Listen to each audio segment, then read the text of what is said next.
Hi friends! Welcome back to the Wapiti Regional Library. Today we're talking about something really cool. Little chicks, eggs, and she's hiding, but chickens.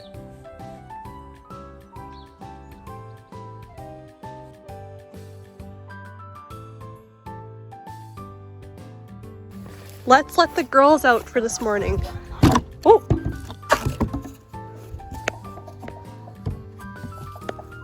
Hi girls!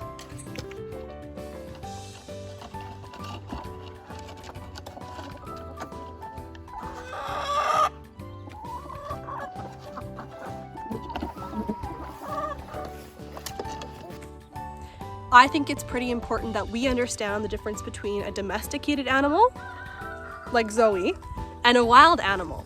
Do you guys have any guesses? What's the difference? Domestic animals can also be called farm animals, or, like Zoe, a pet. Wild animals are things like deer and tigers and bears and elephants. Domestic animals have been living with humans for thousands of years.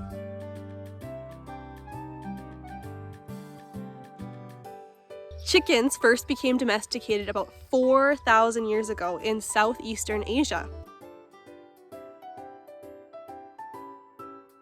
This happened when people there started to farm rice for the first time. Chickens then spread slowly across Asia and then into the Mediterranean along trade routes. Chickens entered Europe for the first time about 2,000 years ago and became widely established across the continent. Chickens then became widespread in Africa about 1,100 years ago.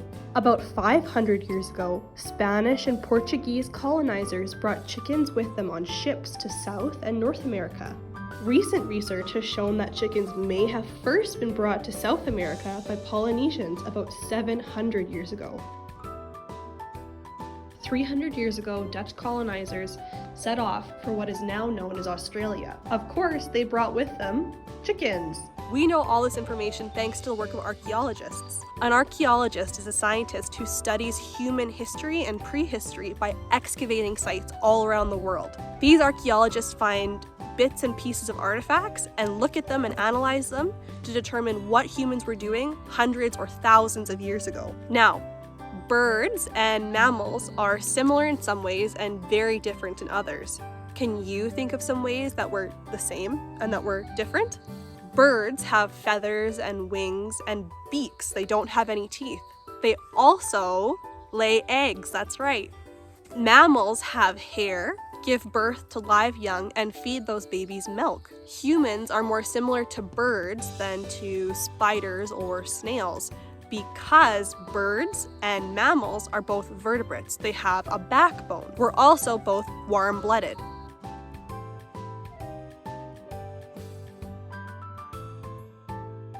All right, let's take a walk and talk. Humans and birds both have a backbone. We're both warm-blooded. We also share some of the same, oh, there's our rooster again. We also share some same internal structures and systems. Many of the features or systems inside of a human being are the same as in a chicken. We both have a larynx and a trachea and a brain and eyeballs. But chickens do have some pretty unique features, and we're going to talk about a few of them.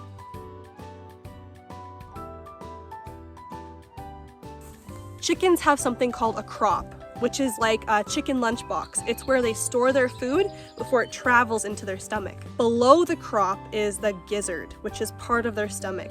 Because chickens don't have teeth to grind up food or chew food like we do, they need to pick up rocks and pebbles and sand, so they have something in their stomachs to grind up that food and break it down. That's what the gizzard is. It holds those rocks or pebbles or sand. And another difference between humans or mammals and chickens is that chickens have a cloaca. A cloaca is the bum of a chicken. Everything, the poop, the pee, and the eggs all come out of a chicken's cloaca. One of the main differences between a chicken and a mammal is that chickens lay eggs and humans do not. We're going to take a closer look and see exactly how an egg forms inside of a hen, a female chicken. Every 24 to 26 hours, the hen's ovary releases a yolk. That yolk travels down the oviduct system, slowly building up an egg white. Once that yolk and the egg white reaches the uterus, which is also called the shell gland, it spends about 20 hours inside. In that uterus, or the shell gland, is where the calcium deposits around that egg and forms a hard shell. Also, some chickens have a special pigment in their uterus, which is deposited in that egg, so it gives us a brown egg, or a blue egg, or a green egg. I'm gonna get you guys to help me pick some eggs. Are you ready? Let's go.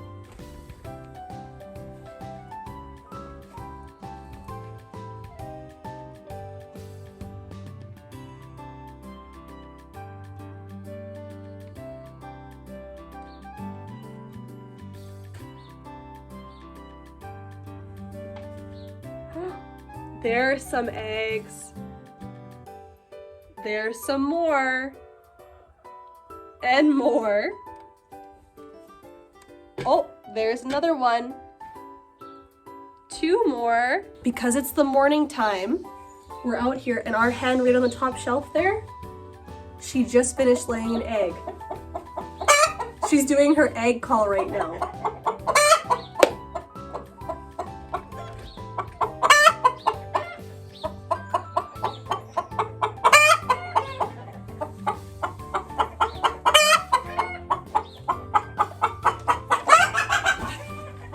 She's pretty excited.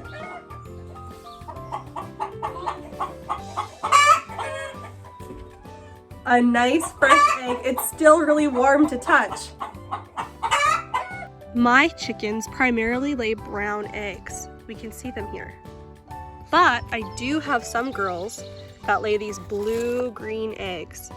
This type of chicken is called an Americana. You can hear the rooster, he's over there.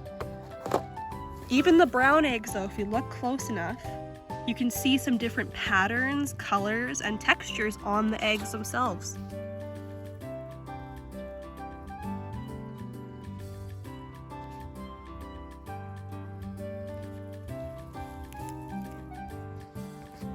What do you guys think? Do all eggs have chicks inside? No! Some eggs have chicks and others do not. I can already hear you guys asking, what's the difference? Why do some eggs have chicks and others do not? Well, let's talk about that. Eggs that have chicks inside are called fertilized eggs. For an egg to become fertilized, a rooster has to be present. A rooster is a male chicken. And you heard him, I don't know where he is now, but you heard him a little bit earlier. They go cock-a-doodle-doo, cock-a-doodle-doo. Now, in order for an egg to become fertilized, a rooster's sperm needs to enter the hen's reproductive system, her oviduct. We learned about that a little bit earlier, right? So the sperm enters the oviduct system and combines with the hen's yolk to form a fertilized egg. An unfertilized egg is an egg that will never develop into a chick. Hens will lay eggs, continue to lay eggs without any roosters around. Their body just naturally has that process. The eggs that we get at the grocery store will never develop into a chick. If we leave it on the counter, a little chick won't pop out. You might be asking, well, Hannah, you have roosters here. Are these eggs fertilized? They are. Can I eat them? You can. These eggs will never produce a chick. They're fertilized. If I left them on the counter or in the middle of the field for 21 days, a little chick would never pop out. That's because in order for an egg to hatch, it needs the right temperature and humidity.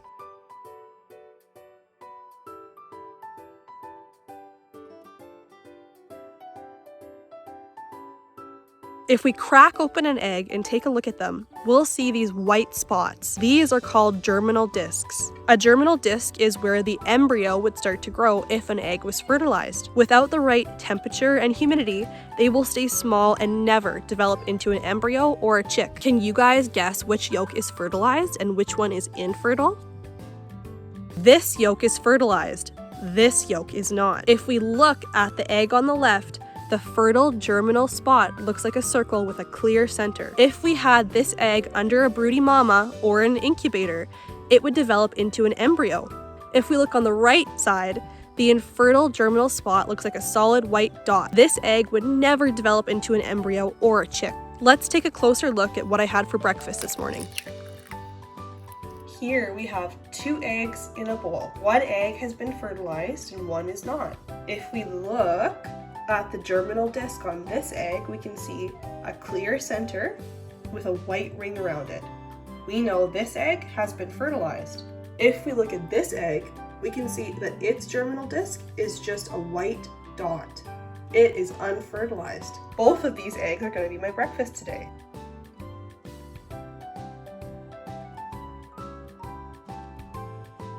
Let's talk about incubation. If we wanted these 2 eggs to hatch, we need to provide them with a few of the right things. The first being heat, then humidity, then a little bit of movement. After 21 days, if everything goes right, a baby chick will appear. They'll hatch out of these eggs. There are 2 main ways that we can get eggs to hatch. The first is natural incubation, and the second is artificial incubation. Natural incubation is when a broody female, a broody hen, will sit on eggs for 21 days. A broody mama is one who wants to have babies. She gets a little bit temperamental, she won't let you collect her eggs, she'll fluff up her feathers and probably squawk at you if you try to disrupt her. During the 21 days, our hen will turn her eggs regularly to ensure that that growing embryo does not stick to the shell membrane. Farmers who want to hatch eggs without the use of a hen will use an incubator. An incubator is a machine that creates the perfect conditions for an egg to hatch. So that incubator will produce heat and humidity and slowly turn the eggs every hour or 2. Incubators can be small or large. I have a small incubator that I use to hatch some babies in the spring. Once our eggs are under that broody mama or in the incubator, they will slowly start to develop into an embryo. Now, what is an embryo? An embryo is the developmental stage of an animal while it's in an egg or in the uterus of its mother. Every day, our chick embryo will grow bigger and develop more structures and features. Every day, it starts to look more and more like a chick. Let's take a look at each day of development for an embryo. As we can see, on each of the 21 days, our embryo gets a little bit bigger and starts to look more and more like a chick. Farmers will check on the development of the chick embryos by candling the eggs. Egg candling is the process of using a light to help determine the quality of an egg. I've done egg candling in the past. You're going to see some clips of me doing it here soon.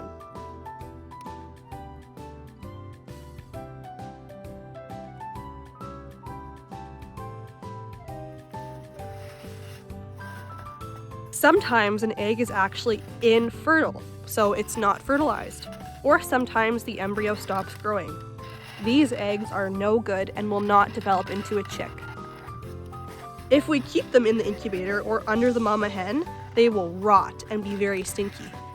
Now let's talk about the exciting part, the hatching. On day 20, the chick will pierce a membrane inside the egg that is full of air. This is where our chick will breathe for the first time. It'll take a deep breath. This process is called pipping. On the 21st day, the chick begins to break out of the shell. Using its egg tooth, which is a sharp little bump on the tip of its beak, it will pick a hole through the shell. Then it will peck a circle around the end of the egg. The chick will twist its neck and push with its feet and break the shell open. These baby chicks are really tired after they hatch.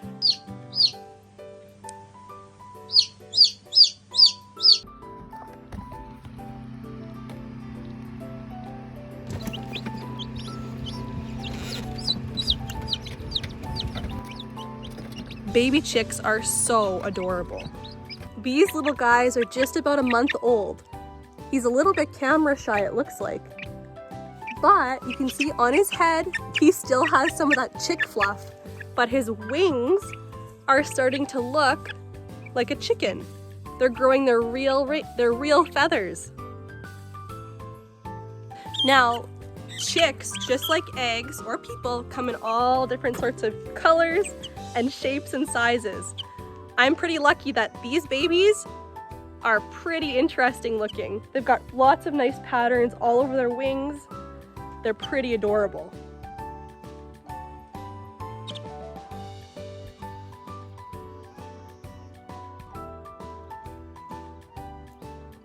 All right, my friends, it's nighttime now. I've got to go put the chickens away.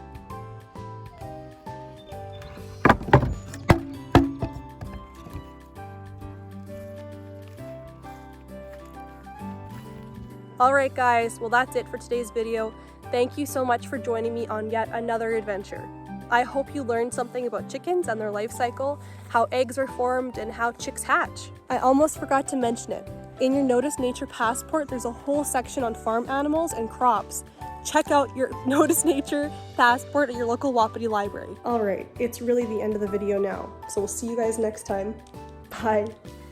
Thank you so much to SaskTel for sponsoring this video.